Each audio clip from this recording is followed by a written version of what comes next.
Welcome to the deep dive. Today we're zooming in really close to home, cosmically speaking. We're looking at our local slice of the Milky Way. Exactly. The stars and gas clouds right around us. And you might think it's familiar territory, but, well, the story's changed dramatically thanks to some amazing new data. Right. We've gathered a bunch of sources for this deep dive research papers, data analyses heavily relying on the, frankly, stunning precision from the Gaia mission. It really is a fantastic example of how better measurements can just completely upend what we thought we knew, a story we thought was settled. So our mission today, using these sources, is to trace that shift. We'll look at the 3D structure of stuff nearby, see how an old idea got overturned, meet a, frankly, enormous structure nobody expected, and figure out why this matters for how stars actually get made. Ready? Let's do it. So this really starts, well, way back. Think 1847, and astronomer John Herschel noticed something odd. The bright stars. They weren't spread evenly around the Milky Way's main band. Asymmetrical. Then, jump forward to 1879. Benjamin Gould looked closer at this group of bright stars and thought, hang on, this isn't random.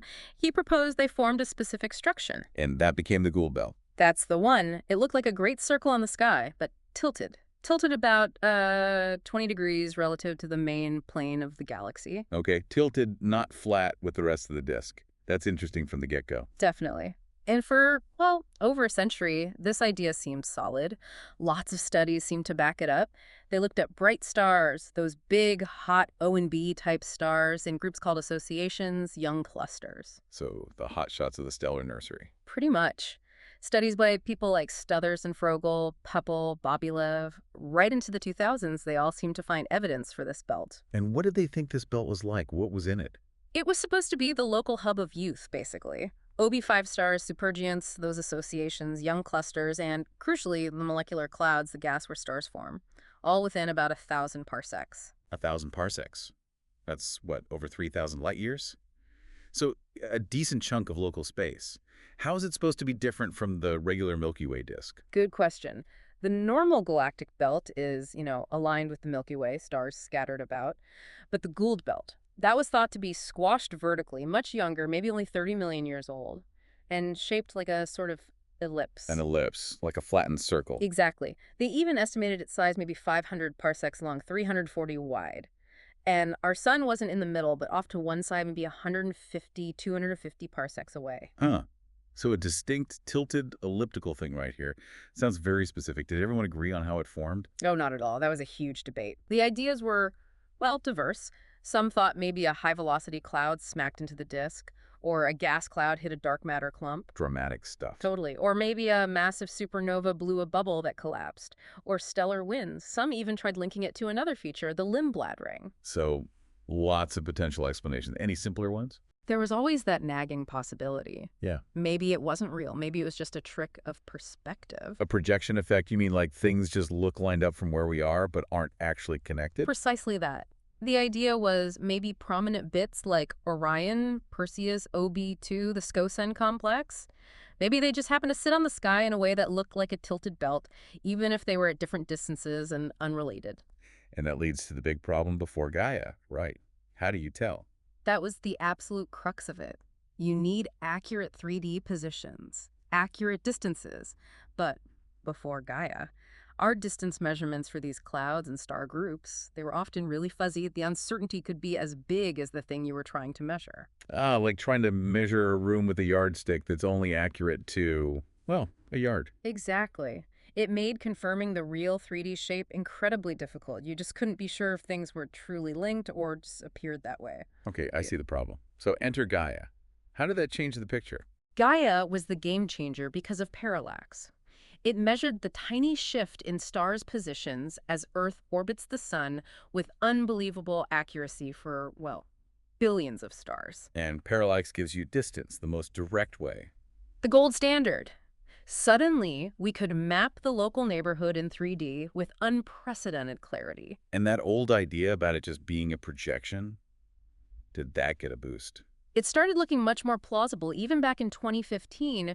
Bowie and Alves used early Gaia data and suggested the belt might just be that, a 2D illusion. Okay, hints were emerging, but who really put it to the test with the full power of Gaia? A key study was by Zari and collaborators in 2018. Using Gaia's second data release, DR2, they aimed to really map out the 3D distribution of young stars and the regions they form in, focusing within 500 parsecs. How'd they do it? What were they looking for? They built 3D density maps, looked at those hot early type stars, but also pre-main sequence stars. Pre-main sequence. The baby stars, still contracting. Exactly, the ones that haven't quite settled down yet. Gives you a view of the very youngest populations. They had to be clever about correcting for dust blocking the light, too. Right. So they make these detailed 3D maps. What pops out? Is the Gould belt there in 3D? Well, they definitely saw real structures. Scorpius Centaurus, Orion, Vela, these big star-forming complexes were clearly visible in 3D.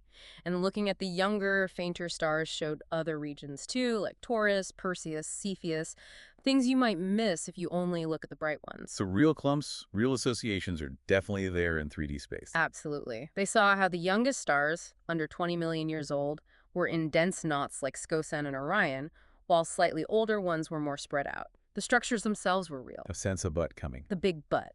The crucial finding from Zari et al. Was this. When they looked at the overall 3D distribution, there was no evidence for a physical, ring-like Gould belt structure. Wait, none. After all that time. So the belt just dissolved when you looked in 3D properly. That's what their data strongly indicated. That tilted circle we saw in the sky for 150 years.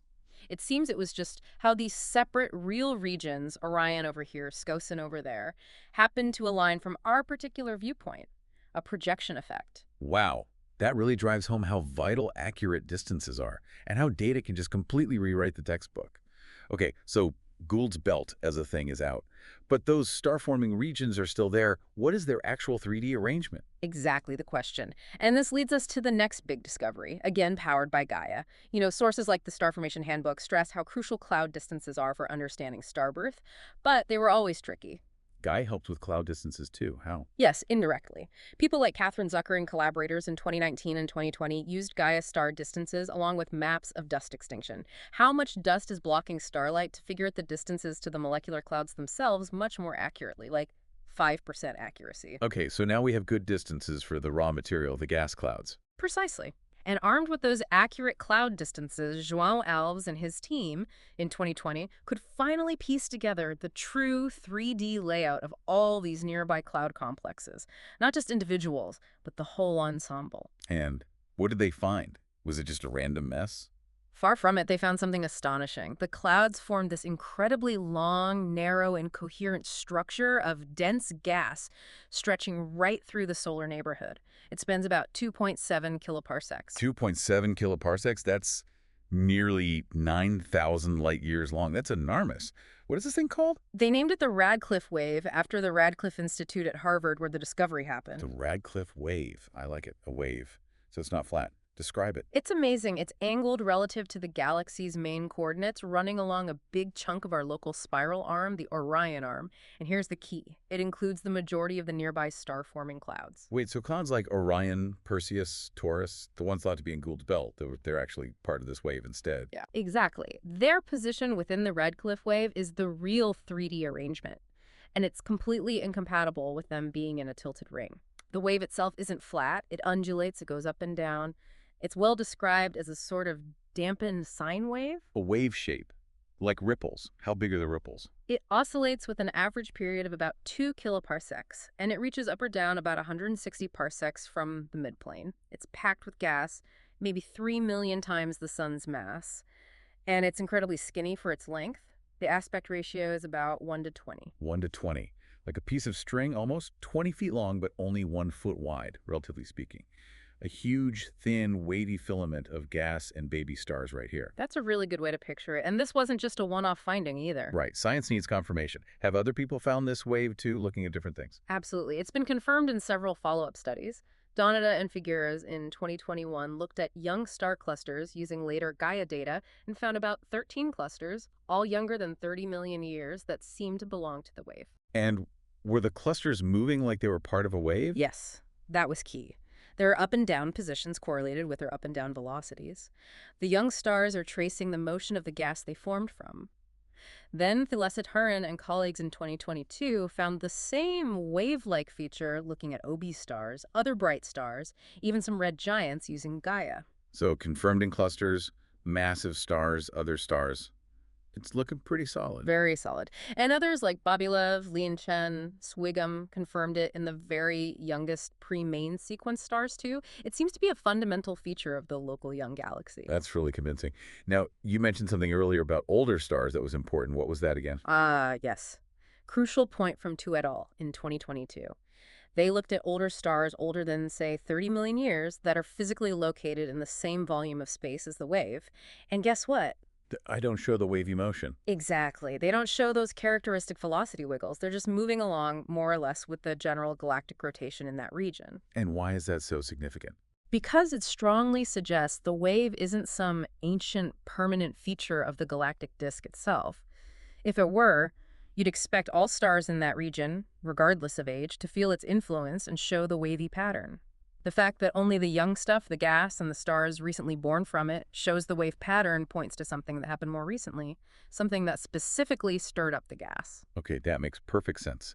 It's not just how the disk is, it's something that disturbed the disk, relatively speaking, which naturally leads to the massive question, what caused it? What could make a nearly 9,000 light-year-long wave in the gas? Yeah, the big question. And the origin is still very much under investigation, lots of speculation.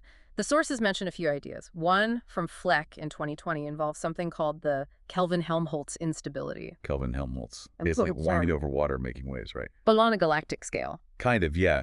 The idea is maybe instability at the boundary between the rotating disk and the galactic halo gas moving differently. That's one possibility. What's the other main contender? The one that seems to be gaining more traction, based on the sources, is that it's likely due to a major gravitational kick to the disk, something big perturbing it from the outside. Outside, you mean like something hitting the Milky Way, a dwarf galaxy passing through. That's the leading thought, yes. A dwarf satellite galaxy, or maybe a big clump of dark matter, passing close by or even through the disk relatively recently, could have sent ripples literally through the gas, like dropping a pebble in a pond, but the pebble is a galaxy and the pond is our galactic disk. Whoa, so this huge wave of star formation in our backyard could be the lingering ripple from a galactic fender bender. That is incredibly cool. It definitely connects our local environment to the much bigger picture of galactic interactions and the importance of this wave. Well, Swigum and colleagues really emphasized this in 2022.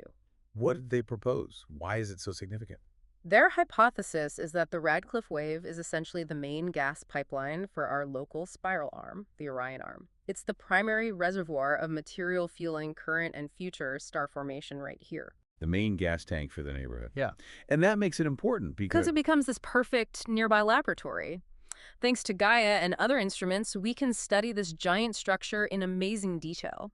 We can see the interplay between large-scale galactic structure, the wave itself, how that structure funnels gas into forming dense molecular clouds, and then how those clouds collapse to form stars. It's a unique window into the whole cycle. Understanding the wave helps us understand star birth everywhere, potentially. That's the hope. By studying it here, we learn about the fundamental processes connecting galactic dynamics to cloud formation, to star formation, the processes that ultimately led to stars like our sun and planets like Earth. Okay, so let's just recap this amazing journey we've taken through our local space. We started with Gould's belt, an idea over 150 years old, this tilted ring of young stars seen on the sky. An idea that made sense with the data they had, but crucially lacked that firm 3D confirmation because distances were just too uncertain. Then Gaia arrives, measures distances with incredible precision, and suddenly, that ring structure, it seems to vanish when you look in 3D. It was likely just a chance alignment. Right. A powerful reminder that what you see isn't always what is, especially in astronomy. Precision matters. And dissolving that old picture revealed something far grander and stranger. The Radcliffe Wave. This immense, filamentary, undulating structure of gas in young stars, thousands of light years long, running through our part of the Orion arm. A structure confirmed now by multiple studies looking at clusters, different types of stars, their motions. It seems very real. And its origin.